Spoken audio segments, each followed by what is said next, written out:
बिस्मिल्लाहिर्रहमानिर्रहीम। आज मैं इनकम टैक्स लॉ या सेल्स टैक्स लॉ की बात नहीं करूंगा।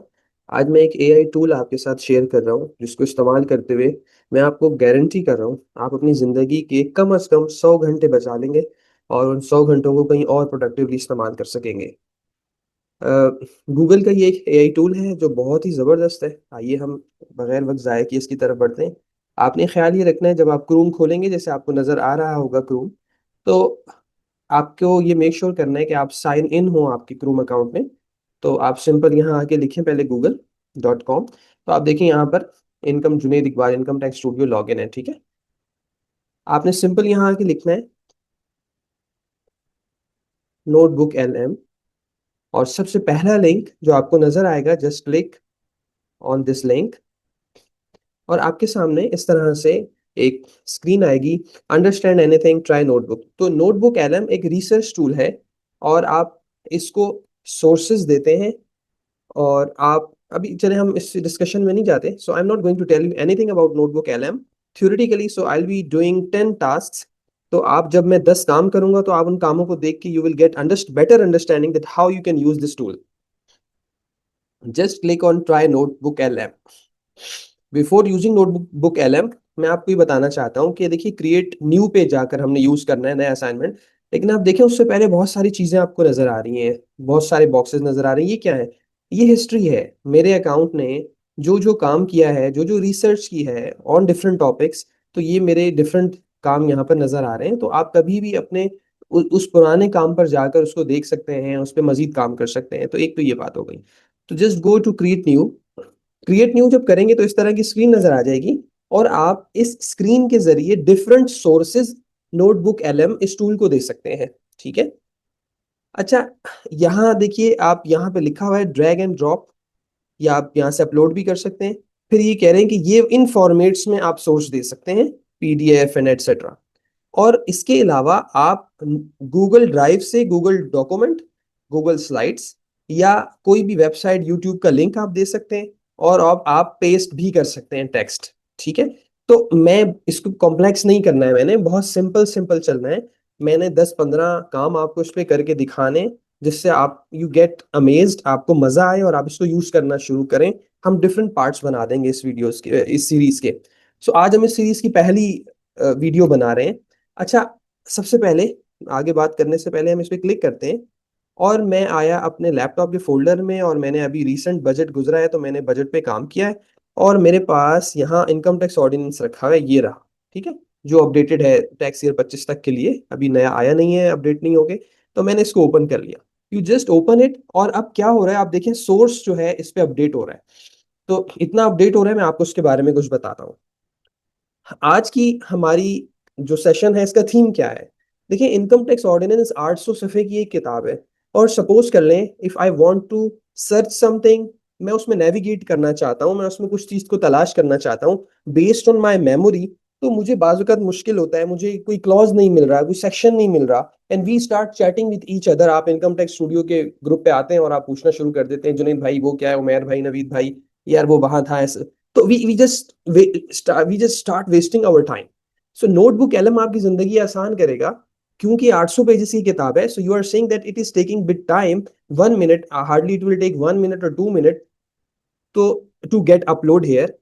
अपलोड हो जाएगा ये, उसके बाद देखें मैं आपको बताता हूँ क्या होगा। जब ये अपलोड होगा ना, तो यहाँ पे आपको देखिए एक समरी नजर आ गई है। दिस इज ऑटोमेटेड समरी, कि भाई इनकम टैक्स ऑर्डिनेंस क्या है, and he is telling something about income tax ordinance. अब हमें क्या करना है? Task number one. Acha, you can use LM based on your experience, based on your need. I am just sharing something, some experiences, so that you get your mind open, और आपको समझ आए कि आप इससे क्या कर सकते हैं। अब ये समझ लें कि ये एक ऐसा आदमी सामने बैठा है मेरे, जिसके पास, जिसके दिमाग में, जिसको इनकम टैक्स ऑर्डिनेंस याद है, ठीक है। मैं इससे, हम सपोज करें, जैसे अभी बजट में एक चेंज आया है कि ऑडिट इम्यूनिटी जो है उसके क्लॉज, उसका जो क्लॉज है सेकंड स्केड्यूल में, उसको 4 साल से 3 साल कर दिया गया है ना। तो मैं बजट पढ़ रहा था तो मैंने उसको देख लिया। अच्छा, मैं इंटरेस्टेड हूँ कि जी, बल्कि आप इसको यूं नहीं सोचे, यूं सोचे कि मुझे किसी ने, बॉस ने कहा यार वो ऑर्डिनेंस में एक था ना क्लॉज, वो जो ऑडिट इम्यूनिटी है 4 साल की, वो कहाँ है? I took book and I start searching it. और After 10 minutes I did not get it and I revert to boss, sir I'm not getting that clause. So boss, अब मैं बॉस हूँ, ठीक है, मैंने कहा ओके यार नो प्रॉब्लम, ऐसा करते हैं हम यहाँ पे लिखते हैं, यहाँ मैंने लिख दिया there is a clause in second schedule that provide audit immunity for 4 years, can you search and respond. मैंने ऐसे कहा भाई आपकी बड़ी मेहरबानी, नोटबुक एलएम से कहा just go into the book and I am giving you some hints and work out that there is a clause. तो मैंने जस्ट इसको यहाँ पे अंग्रेजी में लिखा। अच्छा, ये जो लिखना है इसको प्रॉम्प्टिंग कहते हैं, प्रॉम्प्ट राइट करना। ये मैं आपको चैट जीपीटी की फर्स्ट क्लास में बता चुका हूँ। ये लिखना आना चाहिए, अगर ये लिखना नहीं, if you can not right proper complete clear simple prompt, ये रिजल्ट आपको सही नहीं देगा। तो आपको ये प्रॉम्प्ट सीखना है, इसके लिए चैट जीपीटी वाली मेरी पहली क्लास देखिए। अब देखिए इसका रिजल्ट पता है क्या होना चाहिए, एक क्लॉज है 501A, इसको वो लेके आना चाहिए। मैंने जस्ट क्लिक किया, आप देखते हैं ये कितनी देर में मुझे वो रेलेवेंट क्लॉज लाके देगा। तो based on the source the length ये टाइम ले सकता है, based on the internet connectivity और सिस्टम प्रोसेसिंग स्पीड। अब ये देखिए एग्जैक्टली मुझे क्लॉज 105A ऑफ पार्ट 4 इसने निकाल के ला दिया। ये भी बता दिया ये कब आया था, इसकी हिस्ट्री भी जो फुट नोट्स के अंदर दी हुई होती है ऑर्डिनेंस में, वो सारी बात इसने मुझे बता दी। आप ये देखिए कितना क्विकर हो गया ये, ठीक है। चलिए आपको शायद ये लग रहा होगा दिस इज वेरी सिंपल यार, ये तो बहुत आसानी से आ गया। लेट्स सपोज आपके पास, मैं आपको एक और एग्जांपल देता हूँ। फॉर एग्जांपल आपको पता है जब रेंटल पेमेंट्स की जाती है तो विदहोल्डिंग की डिडक्शन होती है, और you don't have any book, hard book नहीं है कि आप खोल के देखें, और सॉफ्ट में नेविगेट करना मुश्किल होता है। आपने एलएम से कहा कि भाई इनकम टैक्स की किताब में एक सेक्शन होता है सेक्शन 155, उसमें विदहोल्डिंग होती है इंडिविजुअल्स की, एओपी और कंपनी की, ठीक है। तो मैं इसे कहता हूं कि जरा सा आप उसको मेरे साथ टेबल में शेयर कर दें, वो जो टेबल दिया हुआ है उसको रिप्रोड्यूस कर दें, ठीक है। Let's see this. मैंने इसे यहाँ, ये बात मैंने टाइम बचाने के लिए पहले से इंग्लिश लिख के रखी है ताकि यहाँ में टाइम ना लगे। देखिए मैंने कहा withholding tax rates are provided in first casual. आपको पता है जितने भी विदहोल्डिंग रेट्स है फर्स्ट कैजुअल में है, ये तो कॉमन सी बात है। For section 151 deduction at the time of payment of rental to individual AOP and companies, please share those rate table. Simple सी इंग्लिश मैंने लिखी है, सिंपल बात उसको लिखी है, भाई मुझे वो टेबल दे दो। अब आपको अगर मैं ये टास्क दूं और आप किताब खोल के मुझे बताएं और मैं नोटबुक एलएम को दूं, देखिए कौन जल्दी ये प्रोड्यूस करके मुझे दे देगा। और 1 2 3 4 5 अभी तक नहीं आया, आ गया, वेरी गुड, 5 पे आ गया, ठीक है। ये देखिए इसने डिवीजन 5 पार्ट 3 का table as it is reproduce करके मुझे दे दिया, कंपनी के रेट भी दे दिए नीचे 15% के। See how effective it is. मैंने आपसे कहा था believe me this tool will save your hundreds of hour of your life. और अभी मैं सिर्फ क्या कर रहा हूं, I am navigating into income tax ordinance. मैं सिर्फ एक चीज बताना शुरू किया आपको मैंने।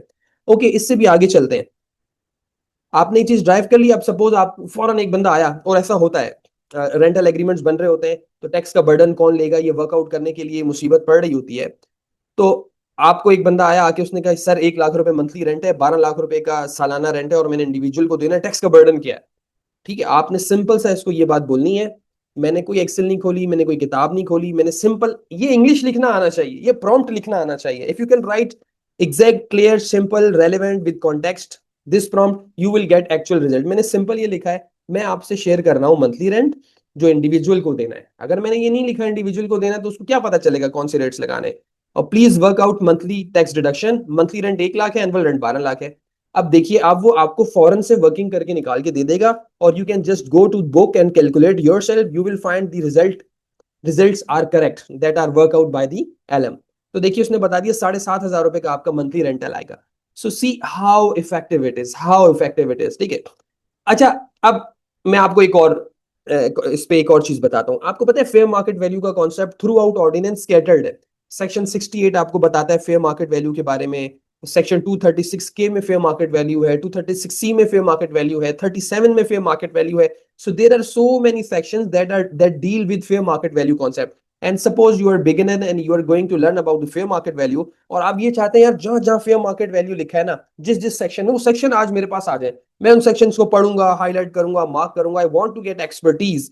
सो when my boss ask me और व्हेन अ सिचुएशन अराइजेस कि कहां फेयर मार्केट वैल्यू का कॉन्सेप्ट कहां आना है, तो मेरे पास आ जाए। सो मैं क्या कर रहा हूं, मैं इस ऑर्डिनेंस में से अपने नोट्स बना रहा हूं, और मैं एक एक वीडियो बनाना चाहता हूं फेयर मार्केट वैल्यू की concept. You just give this prompt to notebook LM, I want to learn the concept of fair market value provided in the income tax ordinance. Please share relevant section and use of this concept in ordinance. अब ये क्या करेगा आपके लिए, जितनी जगह भी how many times in ordinance fair market value concept is used, this prompt will make happen that all that story come at one place. अब आप ये देख लीजिए, ये तमाम चीजों को लेकर आ गया है, आपको बता रहा है किस, देखिए इस क्लॉज में फेयर मार्केट वैल्यू कॉन्सेप्ट है, 68 में यूज किया गया है, और फिर आपको बता रहा है यहाँ पे इनकम फ्रॉम प्रॉपर्टी प्रिकॉशनेट में बात की है, स्टॉक में बात की है, कॉस्ट ऑफ एसेट 75 में 6 में बात की गई है, नॉन आर्म लेंथ ट्रांजेक्शन में बात की है, सेक्शन 111 में बात की गई है, 236 के में बात की गई है, प्राइस बॉन्ड विनिंग्स में बात की गई है, 37 में बात की गई है. सो मैंने अभी तक आपको क्या किया है, मैं इनकम टैक्स ऑर्डिनेंस के 800 पेज का डॉक्यूमेंट इसको दे के मैं अपनी मतलब की रिसर्च करवा रहा हूं, मैं अपनी मतलब की कैलकुलेशंस एग्जीक्यूट करवा रहा हूं, मैं अपनी मतलब की डेफिनेशंस को फौरन रिकॉल कर पा रहा हूं. और मेरा पर्पस क्या है, my purpose is just to save my time. So आज के लिए इतना ही. Stay tune. In the next video I will be sharing how from a case law you can write grounds of appeal, how you can summarize the case law, how you can rewrite the case law, how you can like if in a case law there are no headings provided in that case law and you are feeling it very difficult to read and understand, how you can add headings in 10 seconds to the case law. So stay tuned for my next video on this topic. अपना ख्याल रखिए. अल्लाह हाफिज.